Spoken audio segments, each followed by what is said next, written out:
ఫేస్బుక్లో మనం మ్యూజిక్స్ని వేరే దగ్గర నుంచి వెళ్ళి డౌన్లోడ్ చేసి రీల్స్ వీడియోస్కి యాడ్ చేసి అలా ఉన్న వీడియోస్ని మనం రీల్స్లలో అప్లోడ్ చేయడం వల్ల మనకి ఏమైనా మోనిటైజేషన్ తరపున ప్రాబ్లం ఏమైనా ఉంటుందా ఉండదా? ఒకవేళ ఉంటే దాన్ని ఎక్కడ తెలుసుకోవాలి? ప్రాబ్లం వస్తే దాన్ని ఎలా సాల్వ్ చేసుకోవాలి? ఒకవేళ ఎలాంటి ప్రాబ్లం లేకపోతే ఆ వీడియోకి ఎర్నింగ్స్ అవుతాయా లేదా అనే క్లియర్ ఇన్ఫర్మేషన్ మనం లైవ్ ప్రూఫ్తోనే చూద్దాం. నార్మల్గా మాటలు కాదు, మీకు ఎగ్జాంపుల్కి కూడా అలా అప్లోడ్ చేసిన వీడియో మనకి ఉందా పోయిందా, ఉంటే మనీ ఎర్నింగ్స్ అవుతున్నాయా లేదా, పోతే మరి ప్రాబ్లం దాన్ని ఎలా సాల్వ్ చేసుకోవాలి అనే డీటెయిల్స్ అన్నీ కూడా మీకు క్లియర్గా ఉంటాయి. సో ఇలాంటి విషయాల గురించి మీరు తెలుసుకున్నారు అని అంటే మీరు మీ ఫేస్బుక్ అకౌంట్ తరపున ఎలాంటి మిస్టేక్స్ అనేది చేసుకోకుండా మీరు ఎక్కువ మనీ అనేది తక్కువ టైంలో సంపాదించుకోవడానికి ఇలాంటి టిప్స్ అన్నీ కూడా మీకు చాలా ఉపయోగకరంగా ఉంటాయి. కాబట్టి వీడియోని మంచిగా క్లియర్గా చూడండి, లైక్ చేయడము, షేర్ చేయడము. మోర్ ఇన్ఫర్మేషన్ మీకు కావాలి ఎర్నింగ్స్ చేసుకునే తరపున అంటే ఛానల్ని సబ్స్క్రైబ్ చేసుకోవడం అయితే మర్చిపోకండి. సో ఇప్పుడు మనం కంటెంట్ ఏంటి, బయట నుంచి వెళ్ళి డౌన్లోడ్ చేసిన మ్యూజిక్స్ని మనం రీల్స్లలో అప్లోడ్ చేస్తే ప్రాబ్లం వస్తుందా, మనీ ఎర్నింగ్స్ అవుతాయా కావా అనే క్లారిటీని ఇప్పుడు మనం ఈ వీడియోలో చూద్దాం. ఓకే, ఫస్ట్ ఆఫ్ ఆల్ అయితే నేను నా ఫేస్బుక్ అకౌంట్ అయితే నేను ఓపెన్ చేస్తున్నానండి. ఓపెన్ చేసిన తర్వాత ఇక్కడ కనిపిస్తుంది కదా, ఇది శ్రీలు ఏ. సో ఇందులో డాన్స్కి సంబంధించిన వీడియోస్ అయితే నేను అప్లోడ్ చేస్తూ ఉంటాను. నేనైతే పెద్ద డాన్స్ మాస్టర్ అయితే ఏం కాదు. సో నాకేదో బోర్ కొట్టి పిచ్చిలు వేసినప్పుడు ఏదో చిన్న తరహాలో మైండ్ రిఫ్రెష్ చేసుకోవడం కోసం చిన్న డాన్స్లు అనేది చేస్తూ ఉంటాను. పెద్దగా డాన్స్ మాస్టర్ అయితే కాదు. సో చూసి ఎంజాయ్ చేయాలంటే అకౌంట్ని ఫాలో అవ్వండి. డిస్క్రిప్షన్లో ఈ అకౌంట్ యొక్క లింక్ అనేది ఉంటుంది. ఈ డాన్స్ అంటే మీ అందరికి తెలుసు, అందులో 100%గా మనం మ్యూజిక్స్ని మాత్రమే వాడతాం. మనం మాట్లాడితే ఎవరయ్యా వినేది, మనకంత పాటలు వాడే టాలెంట్ కూడా లేదు. కాబట్టి కన్ఫామ్గా మనము వేరే మ్యూజిక్స్ అనేది ఉపయోగించుకోవాలి. ఇప్పుడు ఎగ్జాంపుల్గా ఇక్కడ ఒక వీడియో ఉంది. సో నేను మ్యూట్ పెట్టి మీకు నేను చూపిస్తున్నాను. ఇప్పుడు ఈ సాంగ్ మీకు ఏంటిది అనేది ఇక్కడ చూపిస్తుంది కదా, మా ఊళ్ళో ఒక పడుచు ఉంది దయ్యం అంటే భయం అన్నది. ఈ పాటకి మా ఆయన నేను కలిసి డ్యాన్స్ చేసినాము. ఇక్కడ మ్యూజిక్ అయితే వినిపించాను, మళ్ళీ ఈ వీడియో మీకు అందకుండా అవుతుంది. కాబట్టి ఇప్పుడు ఇదైతే నేను చూపిస్తున్నాను. ఇది ఎందుకు చూపిస్తున్నాను పర్టికులర్గా అంటే, ఈ సాంగ్ ఫేస్బుక్లో కానివ్వండి, ఫేస్బుక్లో ఇన్స్టాగ్రామ్లో నుంచి వెళ్ళి అప్లోడ్ చేయడానికి ఈ మ్యూజిక్ అనేది అవైలబుల్గా లేదు. సో నాకు చేయాలనిపించింది, నేను చేసిన. కానీ తర్వాత చూసుకున్నట్టు మ్యూజిక్ లేకపోతే ఓకే మనకి యూట్యూబ్లో అవైలబుల్గా ఉంది కదా అనేసి యూట్యూబ్లో నేను డౌన్లోడ్ చేసుకొని దాన్ని ఎడిట్ చేసుకునేటప్పుడు ఆ మ్యూజిక్ అనేది నేను యాడ్ చేసిన తర్వాత డైరెక్ట్గా నేను ఫేస్బుక్లోకి వచ్చి వీడియోని అయితే అప్లోడ్ చేశాను. మరి ఈ వీడియో అప్లోడ్ చేసి కూడా మనకి ఎన్ని రోజులు అవుతుంది అనేది ఇక్కడ లిస్ట్ నుంచి అయితే మనకి తెలుస్తుంది. చూడండి, 4 days అవుతుంది ఈ వీడియో అప్లోడ్ చేసి. మనకి మరి ఏమైనా ప్రాబ్లం వచ్చిందా లేదా, మౌంటేషన్స్ ఉన్నాయా పోయినాయా అనేది అయితే మనం క్లియర్గా చూద్దాం. ఇక దానికోసం ఏం చేయాలి, డాష్ బోర్డ్ మీద క్లిక్ చేసుకున్న తర్వాత ఇక్కడ మనకి మానిటైజేషన్ ఉంటాయి కదా, మానిటైజేషన్ మీద క్లిక్ చేసుకోవాలి. క్లిక్ చేసుకోగానే ఇక్కడ స్టార్స్, ఇన్ స్ట్రీమ్ యాడ్స్ మాత్రమే ఉంది. సో దీని తరపున నాకు అంటే రీల్స్ వీడియోస్ తరపున మానిటైజేషన్ ఏది కూడా లేదు కాబట్టి అక్కడ చెక్ చేసుకోవాల్సిన అవసరం లేదు. మిగిలిన వాటి దగ్గర కూడా చెక్ చేసుకుంటే ఇక్కడనైతే ప్రాబ్లం వచ్చింది అన్నట్టుగానైతే ఏం మానిటైజేషన్ లేదు, అన్నీ కూడా చాలా క్లియర్గా ఉన్నాయి. సో మరి ఇక్కడ ప్రాబ్లం అయితే చూపించట్లేదు కదా అని డౌట్ వచ్చింది అనుకోండి, వెంటనే మీరేం చేయాలి తెలుసా అండి, ఇలా కొంచెం బ్యాక్ వచ్చేసి ఇక్కడ మనకి ప్రొఫైల్ రికమెండేషన్ అని ఉంటుంది. సో మానిటైజేషన్ దగ్గర మనకి ఎలాంటి ప్రాబ్లం చూపించలేదు అనుకోండి, ఈ టూల్స్ అనే ఆప్షన్లో మానిటైజేషన్ కింద మనకి ప్రొఫైల్ రికమెండేషన్ అనే ఒక ఆప్షన్ ఉంటుంది. దాని మీద క్లిక్ చేసి చెక్ చేసుకోవాలి మనకి ఏమైనా ప్రాబ్లం వచ్చిందా లేదా అని.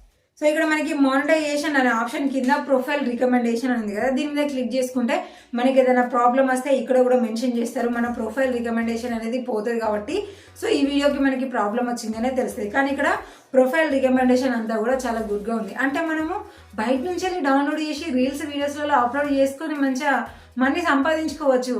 అని ఇక కత్తం ఇక ఏ మ్యూజిక్ దొరికినా కూడా ఇక వెతికి మరి దొరకబట్టడము, వీడియోస్కి యాడ్ చేయడము, వాటిని పబ్లిష్ చేయడము, ఇలా మాత్రం చెయ్యకండి. ఎందుకండి ఇప్పుడే కదా చూపించు, ఎక్కడ పోయినా కూడా ఏ ప్రాబ్లం లేదు, అలా పెడితే మనకి ఎక్కువ వ్యూస్ వస్తాయి కదా అని అంటే అదే తప్పు. అసలు సిసలైన ప్రాబ్లం ఉంది అనేది మనకి ఎక్కడ తెలుస్తుంది అని అంటే, దాన్ని కనుక మీరు పట్టించుకోలేదు అనుకోండి, పట్టించుకోవట్లేదు కాబట్టి చాలామంది ఇలా చేయడం వల్ల ఏమైంది, డైరెక్ట్ మానిటైజేషన్ రిస్ట్రిక్షన్ అని పడుతుంది. మనకి ఏమి కూడా చూపించకుండా మౌంటేషన్ టూల్ దగ్గరికి వచ్చేసరికి మౌంటేషన్ మొత్తం పోయింది అని చూపిస్తుంది. అప్పుడు తలకాయ మొత్తం కూడా ఇక 4-5 వర్కలు చేసుకోవాలి. కాబట్టి మీరేం చేయాలి, ఈ రెండింటితో పాటుగా ఇప్పుడు నేను చెప్పేది కూడా మీరు చెక్ చేసుకున్నాను అనుకోండి, అసలు ఆ వీడియో తరపున మీకు ఎలాంటి ప్రాబ్లం లేదు అనేది క్లారిటీగా అర్థమవుతుంది. ఒకవేళ ఉంది అని తెలిసింది అనుకోండి, పెట్టే ప్రతి వీడియోకి ఎప్పటికప్పుడు చెక్ చేసుకుంటున్నారు కాబట్టి ఓహో పర్టికులర్గా ఈ మ్యూజిక్కి మాత్రమే మనకి ప్రాబ్లం వచ్చింది అనేది మనకు ఐడియా ఉంటుంది. నెక్స్ట్ మనం అకౌంట్లో పొరపాటు చేయకుండా ఉంటాము. ఎలాగ చెక్ చేసుకోవాలి, టోటల్గా ఇలా మొత్తం కూడా బ్యాక్ వచ్చేసి ఇక్కడ 3 లైన్స్ కనిపిస్తున్నాయి కదా, దీని మీద క్లిక్ చేసుకోవాలి. క్లిక్ చేసుకొని ఇట్లా కొంచెం స్క్రోల్ చేసినాక హెల్ప్ అండ్ సపోర్ట్ అని చూపిస్తుంది, క్లిక్ చేసుకోండి. మళ్ళీ ఇక్కడ సపోర్ట్ ఇన్బాక్స్ అనే ఆప్షన్ని క్లిక్ చేసుకోండి. క్లిక్ చేసుకున్న తర్వాత ఇక్కడ మనకి రిపోర్ట్ అబౌట్ అదర్స్ అని చూపిస్తుంది, కింద మనకి యువర్ అలర్ట్స్ అని చూపిస్తుంది కదా, దీని మీద క్లిక్ చేసుకోవాలి. క్లిక్ చేసుకోవాలి. చూడండి మన వీడియోకి ప్రాబ్లం వచ్చింది. ఇక్కడ ఉంటే వీడియోకి ప్రాబ్లం వచ్చినట్టు అని మళ్ళీ షాక్ అవ్వకండి. ఇప్పుడు నేను ఈ వీడియోని క్లిక్ చేసుకున్నాను. క్లిక్ చేసుకున్నాక చూడండి there are changes to your video అని చూపిస్తుంది. ఏంటిది, 1 or more action we are uploaded to your video because a copyright match. ఈ వీడియోకి కాపీరైట్ మ్యాచ్ అని వచ్చిందని చెప్తుంది. దేనికి వచ్చింది, చేసింది నేను మాయనేమో నాకు కాపీరైట్ మ్యాచ్ చేసే అవకాశం లేదు, ఎందుకంటే ఆయనకు అసలు FB అకౌంటే లేదు. ఇక మరి అది కాకుండా నేను ఆ వీడియోలో వాడింది ఏంటి, మ్యూజిక్. సో దానికి పర్టికులర్గా వచ్చిందనే విషయం కూడా మనం అంచనా వేసుకోవాల్సిన అవసరం లేదు. కింద మనకి సీ డీటెయిల్స్ అనే ఆప్షన్ మీద క్లిక్ చేసుకుంటే చూడండి some of your audio was muted. ఎంత 32 సెకండ్స్ మనం ఉపయోగించిన ఆడియోకి కాపీరైట్ వచ్చేసింది. అందుకనే ఈ వీడియోకి మ్యూట్ అనేది చేసిల్లు. ఇప్పుడు మ్యూట్ చేసిల్లు అంటే అవతల వాళ్ళకి నా వీడియో ఎలా కనిపిస్తుంది, ఇగో ఇలా కనిపిస్తుంది. ఏదో కుప్పిగంతులు వేస్తున్నారు, దీని మాట ఏంది, భాష ఏంది, దానికి అర్థం ఏంటి అనేది అర్థం కాకుండా ఇప్పుడు ఈ వీడియో అనేది ఇలాగా ప్లే అవుతుంది. మరి ఇప్పుడు దీనివల్లనైతే మనకి మానిటైజేషన్కి ప్రాబ్లం లేదు, రికమెండేషన్కి ప్రాబ్లం లేదు. ఇప్పుడు ఈ వీడియోని ఉంచినా తీసేసినా మనకి ఏం ప్రాబ్లం అయితే ఏం లేదు కదా, మౌంటేషన్స్ అయితే ఉన్నాయి కదా. కాబట్టి మనము ఇప్పుడు ట్రెండింగ్లో ఉన్న మ్యూజిక్స్ అన్ని డౌన్లోడ్ చేసి పెట్టేసుకోవచ్చు అని మళ్ళీ మీరే క్యాలిక్యులేషన్ చేసేసుకుంటారు. అది కూడా తప్పు. ఇప్పుడు ఎప్పుడైనా గమనించండి, మనకి ఏదైనా చిన్న గాయమైంది అనుకోండి, దాన్ని అలాగే వదిలేస్తే దాని మీద డస్ట్ వాడి రాళ్ళు తాకి దుమ్ము మొత్తం మారి ఇదొత్తుకపోయి టోటల్ ఇన్ఫెక్షన్ అయిపోయి దాన్ని ఇక మనం భరించలేము అనంత నొప్పి పెట్టినప్పుడు డాక్టర్ దగ్గరికి వెళ్తే ఏం చేస్తాడు, అమ్మాయి ఫింగర్ మొత్తం కూడా కట్ చేయాల్సిందే, ఇన్ఫెక్షన్ అంతా కూడా ఇక్కడ దాకా వచ్చేసింది అని చెప్తారు కదా. యాజ్ ఈజ్గా ఫేస్బుక్ కూడా మనకు అదే చేస్తుంది. ఏం చేస్తుంది, మానిటైజేషన్ రిస్ట్రిక్టెడ్ అని పెట్టేస్తుంది మనకి. ఈ చిన్నగా ఒక్కో వీడియోకి అంతా కూడా క్యాచ్ చేసుకొని టోటల్గా మానిటైజేషన్ మొత్తం కూడా తీసేస్తారు. కాబట్టి ఈ వీడియో వల్ల మనకు ఎలాంటి ఉపయోగం లేదు, అలాగని ఇప్పుడు ప్రజెంట్ ప్రాబ్లం లేదు అనేసి మనం వదిలేయకుండా ఈ వీడియో నుంచి వెళ్ళి తర్వాత రాబోయే మన మానిటైజేషన్ కూడా మనం దక్కించుకోవాలంటే సింపుల్గా వీడియోని రిమూవ్ చేయాలి అంతే, ఇంకొక మాట లేదు. అవైలబుల్గా ఉన్న మ్యూజిక్స్ని మాత్రమే మనం ఉపయోగించుకోవాలి. ఇక డిలీట్ చేయాలంటే ఎలాగా, ఇక మనం అప్లోడింగ్ దగ్గర పోతే అది ఎక్కడ దొరుకుతుందో ఏమో మనకు కూడా క్లారిటీ ఉండదు. కాబట్టి సో ఇక్కడనే సీ డీటెయిల్స్ అనే ఆప్షన్ మీద క్లిక్ చేసుకోవాలి. ఇక్కడ వీడియో చూపిస్తుంది, ఇక్కడ కంటిన్యూ అనాలి. కంటిన్యూ అన్న తర్వాత మళ్ళీ మనకి కాపీరైట్ మ్యాచ్ గురించి చెప్తూ వార్నింగ్ ఇస్తుంది, కమ్యూనిటీ స్టాండర్డ్స్ అని చూపిస్తుంది. కంటిన్యూ అనాలి. కంటిన్యూ అన్న తర్వాత ఇంకొకసారి ఇలాంటి గుర్తుపెట్టుకో, ఇలాంటి రానిచ్చిన అనుకో నీ మౌంటేషన్ మొత్తం తీసి పారేస్తా బిడ్డ ఏమనుకుంటున్నావో అని పెద్దగా వార్నింగ్ ఇస్తుంది. ఇక వాళ్ళంటే ఇంగ్లీష్లో చెప్తున్నారు లేండి, వార్నింగ్ ఇస్తుంది. మనం ఏం చేయాలి, కంటిన్యూ అనాలి. కంటిన్యూ అయిన తర్వాత ఈ యాక్సెప్ట్ని చేంజ్ చేసుకుంటావా, ఇది నాదేనని రిపోర్ట్ పెడతావా, లేదంటే వీడియోని రిమూవ్ చేస్తామని అడుగుతుంది.